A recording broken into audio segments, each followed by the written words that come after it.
Who likes reading the Bible? Oh, there's a couple hands down. There's a couple. Yeah, I see you. Your hand was down. No, but I personally love reading the Bible. And I think the reason why I love reading the Bible, I've never been a big fan of reading. I've always hated reading. When we used to have like those summer vacation reading assignments, I would make my own books up. I guess I was a better writer than a reader, right? But the Bible, I love the Bible because the Bible isn't a fairy tale or a book of fairy tales. It's a real book with real people and real events. And I think about a night like this where we fill out those prayer requests and some of those are really heavy.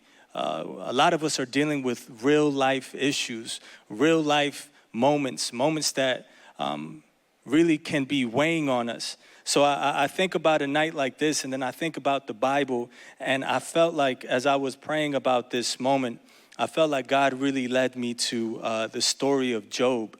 And the story of Job is a pretty crazy story. Like if you've never read it, I really encourage you to read all of it. And actually, we're going to go into reading a little bit. We're going to read chapters 1 and 2. So if you didn't like reading the Bible, you're about to read the Bible a little bit, all right? But we're going to start in Job chapter 1, verse 1. In the land of Uz, there lived a man whose name was Job. This man was blameless and upright. He feared God and shunned evil. He had 7 sons and 3 daughters, and he owned 7,000 sheep, 3,000 camels, 500 yoke of oxen, and 500 donkeys, and had a large number of servants. He was the greatest man among all the people of the East. That means he was the richest. He had a lot of possessions. He was very blessed. Verse 4. His sons used to hold feasts in their homes on their birthdays, and they would invite their 3 sisters to eat and drink with them. When a period of feasting had run its course, Job would make arrangements for them to be purified. Early in the morning, he would sacrifice a burnt offering for each of them, thinking, perhaps my children have sinned and cursed God in their hearts. This was Job's regular custom. One day, the angels came to present themselves before the Lord, and Satan also came with them. Pause. The way I picture this, when I read the Bible, I kind of like play it. Like I see a movie corresponding with the words that I'm reading, right? So right now, I feel like we're in a courtroom. God is sitting on his throne. This is the judge's chair. And then you have angels, and then you have the accuser, Satan. So verse 7, the Lord said to Satan, where have you come from? Satan answered the Lord, from roaming throughout the earth, going back and forth on it. Then the Lord said to Satan, have you considered my servant Job? There is no one on earth like him. He is blameless and upright, a man who fears God and shuns evil. Does Job fear God for nothing? Satan replied. Have you not put a hedge around him and his household and everything he has? You have blessed the work of his hands so that his flocks and herds have spread throughout the land. But now stretch out your hand and strike everything he has, and he will surely curse you to your face. The Lord said to Satan, very well then, everything he has is in your power,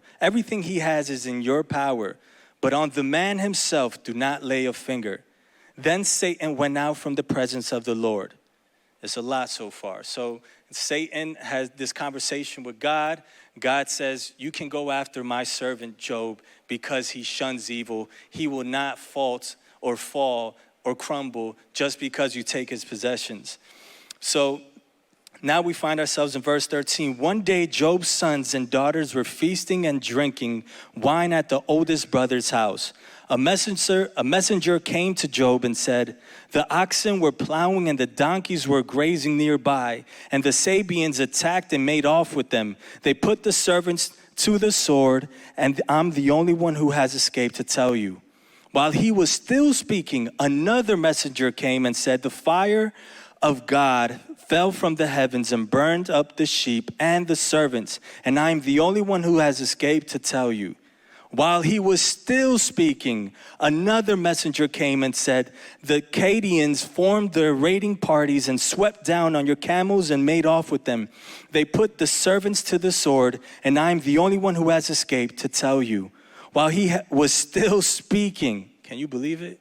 While he was still speaking, another messenger came and said, your sons and daughters were feasting and drinking wine at the oldest brother's house, when suddenly a mighty wind swept in from the desert and struck the four corners of its house. It collapsed on them, and they were all dead. And I'm the only one who has escaped to tell you.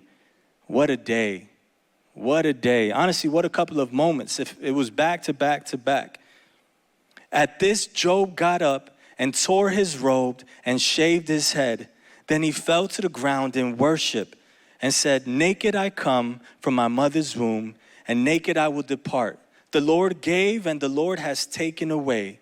May the name of the Lord be praised. In all of this, Job did not sin by charging God with wrongdoing. This is important because, we could clap for that.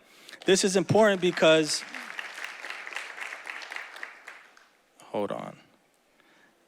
This is important because he just went through a lot. Like we have prayer requests, and it's natural for us to be discouraged or to feel the weight of our situations. But yet he just lost all of his possessions, all of his children, and he did not charge God with any wrongdoing. And we pick up ourselves in chapter 2, verse 1. On another day, the angels came to present themselves before the Lord, and Satan also came with them to present himself before him. So again, another court session. Where have you come from? The Lord said to Satan. Satan answered the Lord, from roaming throughout the earth, going back and forth on it. Then the Lord said to Satan, have you considered my servant Job? There is no one on earth like him. He is blameless and upright, a man who fears God and shuns evil, and he still maintains his integrity, though you enticed me against him to ruin him without any reason. Skin for skin, Satan replied. A man will give all he has for his own life. But now stretch out your hand and strike his flesh and bones, and he will surely curse you to your face. The Lord said to Satan, very well then, he is in your hands, but you must spare his life. So Satan went out from the presence of the Lord and afflicted Job with painful sores from the soles of his feet to the crown of his head. Then Job took a piece of broken pottery and scraped himself with it as he sat among the ashes. His wife said to him, are you still maintaining your integrity? Curse God and die. He replied, you are talking like a foolish woman. Shall we accept good from God and not trouble? In all this, Job did not sin in what he said. When Job's three friends, Eliphaz the Temanite, Bildad the Shuhite, and Zophar the Naamanite, heard all about the troubles that had come upon him, they set out from their homes and met together by agreement to go and sympathize with him and comfort him. When they saw him from a distance, they could hardly recognize him. They began to weep out loud, and they tore their robes and sprinkled dust on their heads. They sat on the ground with him for 7 days and 7 nights. No one said a word to him because they saw how great the suffering was. It's a lot. Chapter 1 and chapter 2 kind of gives us everything that happens to Job in those 2 chapters. And if you read the rest of the story, it's kind of amazing how he starts off maintaining his integrity. I will still praise God. I worship after I found out my sons and daughters have been killed. But if you keep reading, the longer he waits and the longer he feels like he doesn't hear from God, or the longer he feels like God is not with him, and the more his friends talk to him and tell him, yo, this is probably your fault, this is all happening, he starts to change his perspective. He starts to lose sight of who God really is. He starts to think God is this certain way about the good deeds and the bad deeds. And if this is me who did this, God, then you must tell me why I have done this. And the truth is, one thing that I learned about Job is there was one friend all the way at the end. His name was Elihu. Elihu was the only friend who came correct and said, Job, this is not your fault. I'm not saying this is your fault because I don't have knowledge of that. But I do know God is mighty. I do know God is majestic. So there's one thing that I learned about this story of Job, and is that none of us are exempt from suffering. None of us can escape suffering. Whether you do no sins your whole life, which is impossible, you can't escape suffering. Since the fall of man, since sin entered the world, suffering and struggle and pain and sin, it was all inevitable. We can't escape it now, right? But how many of us know that suffering and struggles isn't meaningless? It says in 2 Corinthians chapter 4, verse 16 through 18, so we do not lose heart. Though our outer self is wasting away, our inner self is being renewed day by day. For this slight momentary affliction is preparing us an eternal weight of glory beyond all comparison, as we look not to the things that are seen, but to the things that are unseen. For the things that are seen are transient, but the things that are unseen are eternal. Amen? See, Job, when he first got the news of everything, he was still seeing the things that were unseen. He was still had his eyes on God. His perspective was on God. But the longer he sat in his pain and the longer he sat in his season of struggle and suffering, the more his perspective started to change, and he started to focus on the things that he could see rather than things that were unseen. He focused on the lost. There was a moment I'm married, right? But there was a moment where my wife, Chelsea, and I, we actually broke off. Like we broke up we called off the wedding, right?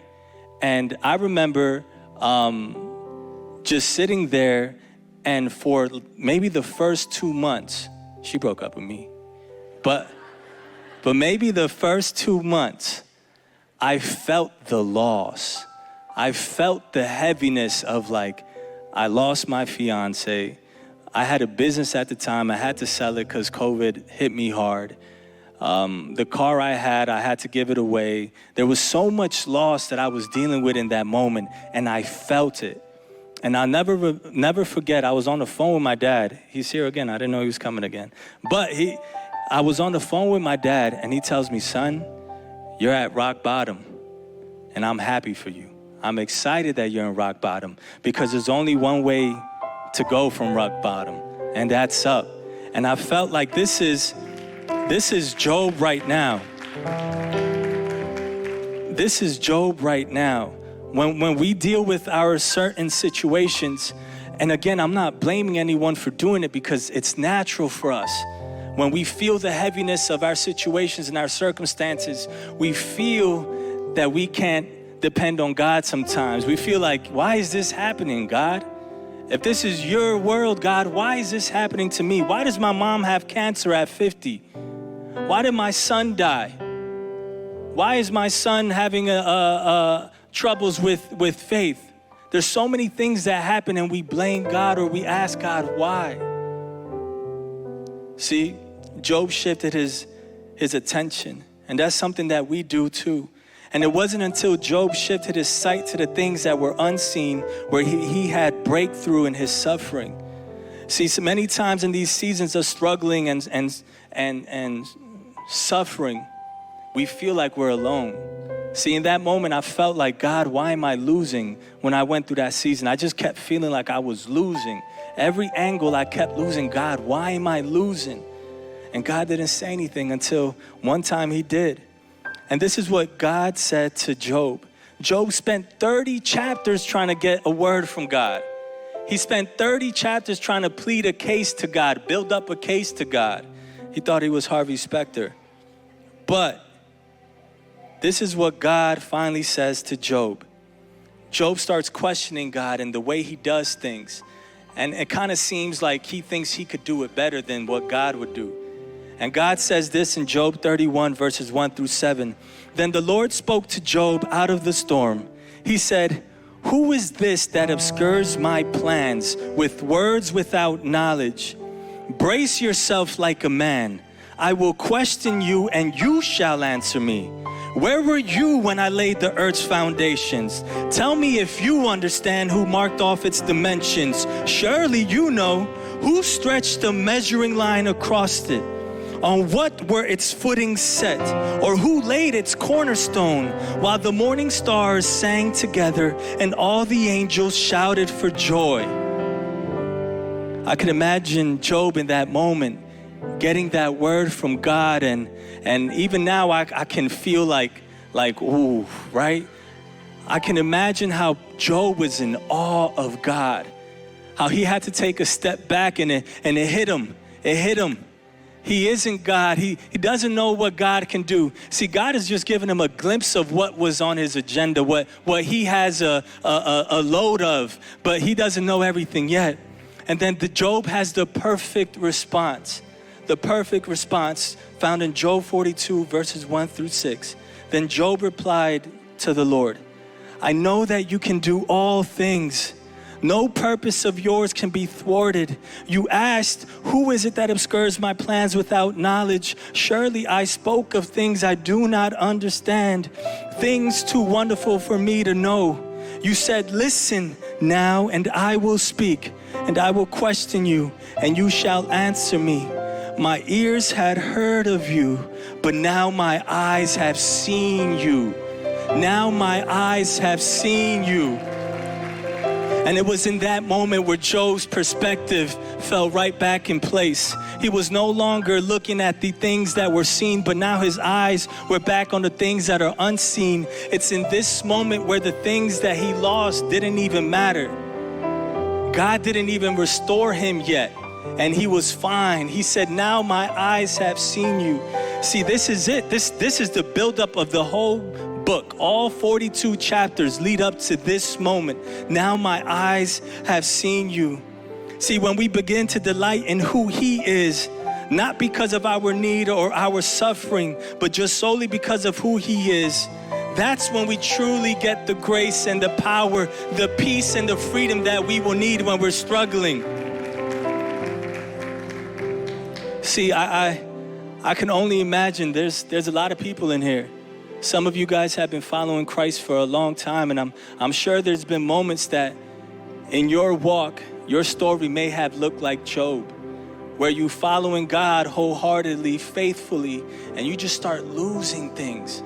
A family member dies unexpectedly. Your health suddenly deteriorates. Financial hardships kind of wipe you out, and your hope for your future is now in question. And then those moments lead us to shift our perspective.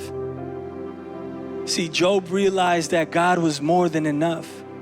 God was all he needed, just like he did in the beginning of his sufferings. He had it then, but he lost it when he felt the weight of it all. And I think about this room, and I think about all my brothers and sisters, and I wonder if you're in a season where you feel like things are just falling away from the grip of your hands. Health isn't the same. Families, loved ones aren't the same.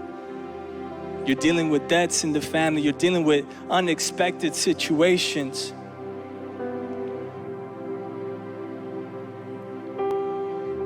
See, before this story started, Job had 7 sons, right? And 3 daughters. And then at one point he had none. And I wonder if your story is similar. Before you started following Christ, or at the beginning of following Christ, you had all these things. And while you're following Christ, things start going away. Your list gets smaller and smaller and smaller. And the enemy is there like, when are you going to realize it's because you're following God? When are you going to realize that God doesn't have his best interest for you? When are you going to realize the enemy is waiting? See, the enemy did that to Job. The enemy thought that if he could mess up Job's life hard enough, loud enough, that he would be able to get him to walk away from God. And I wonder how many of us are currently stuck in a season where we're dealing with things aren't making sense. We got so much weight coming up in the future, so much things on our mind, so much things on our heart, and we feel like we are not at peace. We feel like we got to start taking things in control again, or trying to take control again. Where God is saying, all you have to do is see me. All you have to do is set your eyes on me, and I will be the one you can rely on. I am your cornerstone, the Lord says.